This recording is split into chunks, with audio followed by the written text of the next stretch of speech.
ನಟ ನಿರ್ದೇಶಕ big boss winner ಪ್ರಥಮ್ Darshan fans ವಿರುದ್ಧ ಕಿಡಿಕಾರಿದ್ದಾರೆ. ಸಾಲು ಪೋಸ್ಟ್ ಮಾಡಿ ಆಕ್ರೋಶ ಹೊರಹಾಕಿದ್ದಾರೆ. ಡಿ ಫ್ಯಾನ್ಸ್ ವಿರುದ್ಧ ನಟ ಪ್ರಥಮ್ ದೂರು ಕೂಡ ದಾಖಲಿಸಿದ್ದಾರೆ. ಯಾಕೆ ಹೀಗಾಯಿತು? ಈ ಹಿಂದೆ ಕೂಡ ಕಿರಿಕಿರಿ ಆಗಿತ್ತು, ಆದರೆ ದೂರು ಕೊಟ್ಟಿರಲಿಲ್ಲ. ಯಾಕೆ ದೂರು? ಸ್ಟೋರಿ ನೋಡಿ.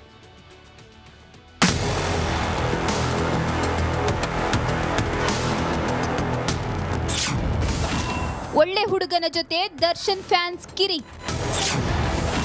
ಮಿನಿ ಗೂಂಡಗಳೇ ಹುಷಾರ್ ಎಂದ ಪ್ರಥಮ್.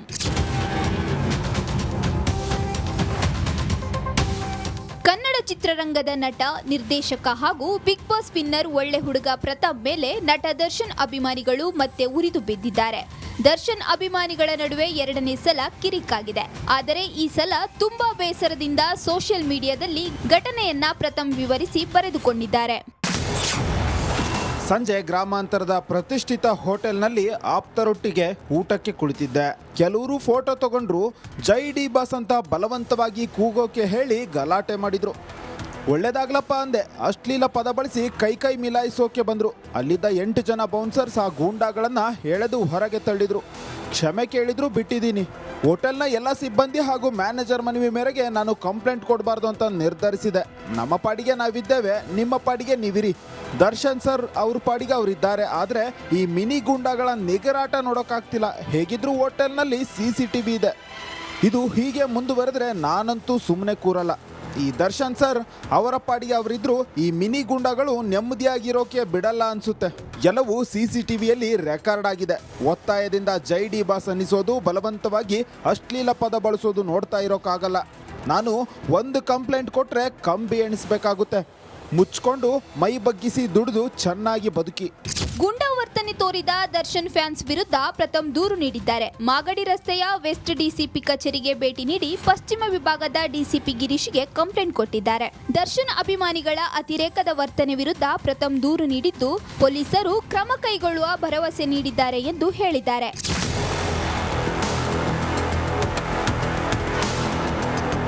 Bureau report, Republic Kannada. ಈ ದಕ್ಷಿಣ ಕನ್ನಡ ಜಿಲ್ಲಾಧಿಕಾರಿ ಆಗಿದ್ರಲ್ಲ, ಸೆಂದಿಲ್ ಅಂತ ಒಬ್ಬರು ಶಶಿಕಾಂತ್ ಸೆಂದಿಲ್ ಅವರ ಐಡಿಯಾ ಅದು. ಆಮೇಲೆ ಶಶಿಕಾಂತ್ ಸೆಂದಿಲ್ IASಗೆ ರಾಜೀನಾಮೆ ಕೊಟ್ಟರು. ಆಮೇಲೆ ಅವರು ತಮಿಳುನಾಡಿನಿಂದ ಕಾಂಗ್ರೆಸ್ಸಲ್ಲಿ MP ಎಲೆಕ್ಷನ್ ನಿಂತು ಗೆದ್ದಿದ್ದಾರೆ. ಅದು ಅವರ ಐಡಿಯಾ. ಅದು ಗೆದ್ದಿದ್ದಾರೆ. ಇದನ್ನು ಎಷ್ಟು ಅಂದರೆ, ನಾನು ಹೇಳಿದ್ನಲ್ವ, BJP ಇಂಥ ಹೋರಾಟಗಳನ್ನು ಮಾಡಲಿಕ್ಕೆ ಹೆಸರಿದ್ದದ್ದೇ BJPಗೆ ರೀ. ಯಡಿಯೂರಪ್ಪ ಅವರ ಕಾಲಾವಧಿ, ಅನಂತಕುಮಾರ್ ಅವರ ಕಾಲಾವಧಿ, ಇಲ್ಲೆಲ್ಲ ಭಯಂಕರ. ಆಮೇಲೆ ಅದು ಸೈಲೆಂಟ್ ಆಗಿಬಿಡ್ತು. BJPಗೆ ಹಿಂಗೆ ಹೋರಾಟ ಮಾಡಬೇಕು ಅಂತ ಗೊತ್ತಾಗಿಲ್ಲ. ಹೋರಾಟ ಮಾಡೋಕ್ಕೋದ್ರೆ ನಾನೊಂದು ಮಾಡೋಣ, ನೀನೊಂದು ಮಾಡೋಣ ಅಂತ ಹೇಳ್ತಾ ಇರ್ತಾರೆ. ಮನೆಯೊಂದು 3 ಬಾಗಿಲು. ಈ ಹೋರಾಟ ಮಾತ್ರ ಎಂಥ ಸಾಲಿಡ್ ಆಗಿತ್ತು ಅಂದರೆ ಯಾರಿಗಾದರೂ ನಗು ಬರ್ತಾಯಿತ್ತು. ಅದರ ವಿರುದ್ಧ ಏನೆಲ್ಲ ಮಾಡಲಿಕ್ಕೆ ಹೋದರು BJP, ಅದು ವರ್ಕೌಟ್ ಆಗಲಿಲ್ಲ. ಪೇ ಸಿ ಎಮ್ ಆಯಿತಾ, ಇದುವೇ ಚರ್ಚೆ ಆಗ್ತಾಯಿತ್ತು 40%. ಈಗ ಮಜಾ ಏನು ಗೊತ್ತಾ? ಸಿದ್ದರಾಮಯ್ಯ, DK ಶಿವಕುಮಾರ್ ಹೋದಲ್ಲಿ ಬಂದಲ್ಲೆಲ್ಲ BJPಯನ್ನು ತೆಗಳ್ತಾ ಇದ್ರು. ಬೊಮ್ಮಾಯಿ ಸರ್ಕಾರ 40% ಸರ್ಕಾರ ಅಂತಿದ್ರು. ಆದರೆ ಕಾಂಗ್ರೆಸ್ ನಾಯಕರಿಗೆ ಬಿಲ್ಕುಲ್ ಅವಮಾನ ಆಗುವಂಥ ಸುದ್ದಿಯೊಂದು ಹೊರಬಿದ್ದಿದೆ. ಅವಮಾನನ ಏನದು ನೋಡಿ ಸ್ಟೋರಿ.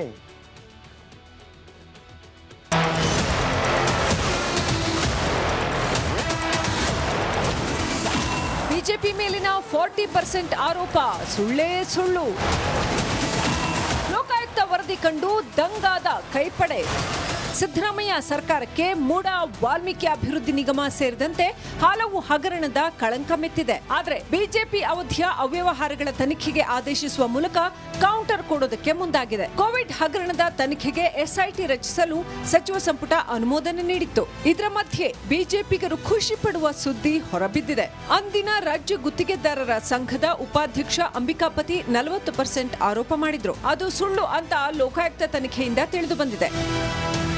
ಬಿಬಿಎಂಪಿಯಲ್ಲಿ 40% ಕಮಿಷನ್ ಹಣಕ್ಕೆ ಬೇಡಿಕೆ ಇಡಲಾಗಿತ್ತು ಅಂತ ಅಂಬಿಕಾಪತಿ ಆರೋಪ ಮಾಡಿದ್ರು. ಬೊಮ್ಮಾಯಿ CM ಆಗಿದ್ದಾಗ ಭ್ರಷ್ಟಾಚಾರದ ಬಾಂಬ್ ಸಿಡಿಸಿದ್ರು. ಅದನ್ನೇ ರಾಜಕೀಯವಾಗಿ ಅಸ್ತ್ರ ಮಾಡಿಕೊಂಡಿದ್ದ ಕೆಪಿಸಿಸಿ ಅಧ್ಯಕ್ಷ DK ಶಿವಕುಮಾರ್ ಮತ್ತು ಸಿದ್ದರಾಮಯ್ಯ ಬಿಜೆಪಿ ಸರ್ಕಾರದ ಮೇಲೆ ಮುಗಿಬಿದ್ದಿದ್ರು.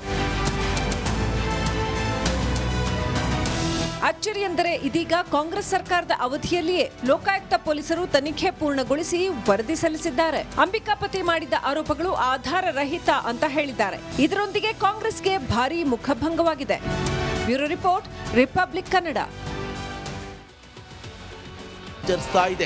ಎಲ್ಲ ಹೈಕೋರ್ಟಿನ ನ್ಯಾಯವಾದಿಗಳದಾರಲ್ಲ, ಅವ್ರ ನೇತೃತ್ವದಲ್ಲಿ ಅವರು ಹೇಳ್ತಾರೆ ಒಟ್ಟು ಅವ್ರ ಕ್ಲೇಮ್ ಕರ್ನಾಟಕದಲ್ಲೇ 6,20,000 ಎಕರೆವರೆಗೆ ಅವರು ವ್ಯಾಪ್ತಿ ದಿನದ ದಿನ ಮೊನ್ನೆ ಜಾಯಿಂಟ್ ಪಾರ್ಲಿಮೆಂಟರಿ ಕಮಿಟಿ ಚೇರ್ಮನ್ ಬಂದಾಗ ಹೇಳಿದ್ರು ಇವತ್ತು ಅವ್ರು ಕ್ಲೇಮ್ ಮಾಡ್ಲಾಕೈತಿ 38 ಲಕ್ಷ ಎಕರೆ ಇಡೀ ದೇಶದಲ್ಲಿ. ಅದರಲ್ಲಿ ರೈತರ ಪರವಾಗಿ ಹೋರಾಟ ಮಾಡೋದಕ್ಕೆ ಮುಜುಗರ ಯಾಕೆ ಪಡ್ಕೋಬೇಕು?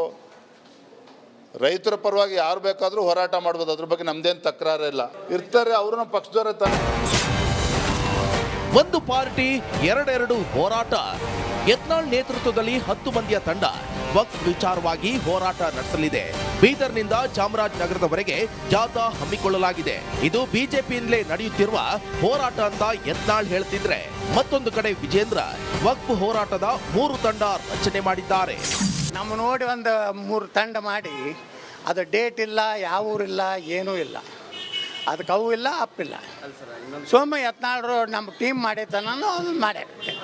ಅವ್ರಿಗೇನು ವಕಫದ ಕಾಳಜಿ ಇಲ್ಲ, ಮೂಢ ಕಾಳಜಿ ಇಲ್ಲ, ವಾಲ್ಮೀಕಿ ಜನಾಂಗದ 187 ಕೋಟಿ ಹಗರಣದ ಕಾಳಜಿ ಇಲ್ಲ, ದಲಿತರ 24,000 ಕೋಟಿ ರೂಪಾಯಿ ಪೂರ್ತಿ ಡೈಲ್ಯೂಟ್ ಮಾಡಿ ಇವತ್ತು ಗ್ಯಾರಂಟಿಗೆ ಹಾಕಿಲ್ಲ, ಅದ್ರ ಕಾಳಜಿ ಇಲ್ಲ. ಅವ್ರ ಕಾಳಜಿ ಇರೋದು ಮುಂದೆ ಮುಖ್ಯಮಂತ್ರಿ ಹೇಗೆ ಆಗಬೇಕು, ಮತ್ತೆ ಅಪ್ಪನ ಹಾಗೆ ಲೂಟಿ ಮಾಡಬೇಕು. ರಾಜ್ಯ ಬಿಜೆಪಿ ಬಂಡಾಯದ ಬಗ್ಗೆ ಹೈಕಮಾಂಡ್ ದಿವ್ಯ ಮೌನವು ಸಾಕಷ್ಟು ಚರ್ಚೆಗೆ ಎಡೆಮಾಡಿಕೊಟ್ಟಿದೆ. ಕೆಲವು ದಿನಗಳ ಹಿಂದೆ ಆರ್ಎಸ್ಎಸ್ ಮಧ್ಯಪ್ರವೇಶ ಮಾಡಿ ಬಂಡಾಯ ಶಮನ ಮಾಡುವ ಪ್ರಯತ್ನ ನಡೆಸಿತ್ತು. ಆದರೆ ಇದು ಯಶಸ್ವಿಯಾಗಿಲ್ಲ. ಇದೀಗ ಬಿಜೆಪಿ ಹೈಕಮಾಂಡ್ ನಾಯಕರು ಯಾವ ನಡೆಯನ್ನು ಅನುಸರಿಸಲಿದ್ದಾರೆ ಎಂಬುದು ಕುತೂಹಲಕ್ಕೆ ಕಾರಣವಾಗಿದೆ. Political bureau, republic Kannada, Bengaluru. ಸೇರಿದ್ರೆ 38,40,000. ಚನ್ನಪಟ್ಟಣದಲ್ಲಿ ಈ ಬಾರಿ 88.81% ಮತದಾನ. ಅಂದರೆ ಹೆಚ್ಚು ಕಮ್ಮಿ 2 ಲಕ್ಷ ಜನರಿಂದ ವೋಟಿಂಗ್ 90%. 90% ಒಕ್ಕಲಿಗರು ಕೂಡ ವೋಟ್ ಹಾಕಿದ್ದಾರೆ. 1 ಲಕ್ಷ ಜನ ವೋಟ್ ಹಾಕಿದ್ದಾರೆ. 90 ಒಕ್ಕಲಿಗರು ಅಂದರೆ 91,000ರಿಂದ 1 ಲಕ್ಷ. ಹೆಚ್ಚು ಒಕ್ಕಲಿಗರು ವೋಟ್ ಹಾಕಿದರೆ JDSಗೆ ಲಾಭ ಆಗಿರ್ಬೋದು. ಇರೋ 30,000 ಮುಸ್ಲಿಮರ ಮನ ಗೆದ್ದಿದ್ದಾರೆ ಜಮೀರ್, ಎಲ್ಲರೂ ಕಾಂಗ್ರೆಸ್ಗೆ ಹಾಕಿದ್ದಾರೆ. ಆದರೆ ಕಾಂಗ್ರೆಸ್ಗೆ ಬರುವಂಥ ಒಕ್ಕಲಿಗ ವೋಟ್ ಆ ಕಡೆ ಹೋಗಿದೆ. ಸೊ ಒಕ್ಕಲಿಗರ ಮನಸ್ಸಿಗೆ ಘಾಸಿ ಮಾಡಿದ ಮಂತ್ರಿ ಕಾಲಾ ಕುಮಾರಸ್ವಾಮಿ ಮಾತಿನಿಂದ ಕೂಡ ನನಗನ್ಸುತ್ತೆ ಕಾಲಾ ಕುಮಾರಸ್ವಾಮಿ ಮಾತನ್ನು ಕೂಡ ಜನ ಒಂದು ರೀತಿ ಬಿಟ್ಬಿಡ್ತಾ ಇದ್ರು, ಅವರಿಬ್ಬರೇನೋ ಮಾತಾಡ್ಕೊಂಡಿದ್ದಾರೆ ಬಿಡಿ ಅಂತೇಳಿ. ಆದರೆ ದೇವೇಗೌಡರ ಫ್ಯಾಮಿಲಿಯನ್ನು ಖರೀದಿ ಮಾಡ್ತೀನಿ ಅಂತ ಹೇಳಿದಾಗ ಒಕ್ಕಲಿಗರಿಗೆ ಒಂದು ನೋವಾಗುತ್ತೆ. ಅದು ಒಕ್ಕಲಿಗರಿಗೆ ಅಂತಲ್ಲ, ಯಾರಿಗಾದ್ರೂ ಆಗುತ್ತೆ, ಲಿಂಗಾಯತರಿಗೂ ಆಗುತ್ತೆ. ಸಿದ್ದರಾಮಯ್ಯನವರನ್ನ ಯಾರಾದರೂ ಕೆಣಕಿದ್ರೆ ಕುರುಬರಿಗಾಗಲ್ವಾ ನೋವು? ಅದು ಹಾಗೆ ಆಗುತ್ತೆ. Blood is thicker than water. Blood is thicker than water. ನೀರಿಗಿಂತ ರಕ್ತ ಭಾಳ ದಪ್ಪ. ರಕ್ತ ಅಂದ್ರೇನು? ಜಾತಿ ಅಷ್ಟೇ. ಜಮೀರ್ ಮಾತಿನಿಂದ JDSನತ್ತ ವಾಲಿದ್ದಾರೆ ಒಕ್ಕಲಿಗರು, ಎಲ್ಲರೂ ಅಲ್ಲ. ಮತ್ತೊಮ್ಮೆ ಹೇಳ್ತೀನಿ, 1 ಲಕ್ಷದಲ್ಲಿ 60,000 ಬರ್ಬೋದಿತ್ತು. ಆ 60,000ಕ್ಕೆ ಮುಸ್ಲಿಮರ ಓಟು ಬರಲಿ ಅಂತೇಳಿ JDS ಪ್ರಯತ್ನ ಪಡ್ತಾ ಇತ್ತು. ಆ ಓಟನ್ನು ಅವ್ರು ಹೇಳ್ಕೋತಾರೆ ಅಂತೇಳಿ ಜಮೀರ್ ಅಹಮದ್ ಖಾನ್ ಈ ಹೇಳಿಕೆ ಕೊಟ್ಟರು. ಜಮೀರ್ ಅಹಮದ್ ಖಾನ್ ಹೇಳಿಕೆಯಿಂದ 30,000 ಓಟುಗಳು ಕೂಡ ಕಾಂಗ್ರೆಸ್ಗೆ ಬಂತು. ಆದರೆ ಆ ಒಂದು ಹೇಳಿಕೆ, ಖರೀದಿ ಮಾಡ್ತೀವಿ ಅನ್ನೋ ಹೇಳಿಕೆ, ಕಾಂಗ್ರೆಸ್ಗೆ ಬರ್ಬೋದಾಗಿದ್ದಂತಹ ಎಕ್ಸ್ಟ್ರಾ 15,000 ಓಟು ಆ ಕಡೆ ಹೋಯಿತು. That's all your honour. Okay, next.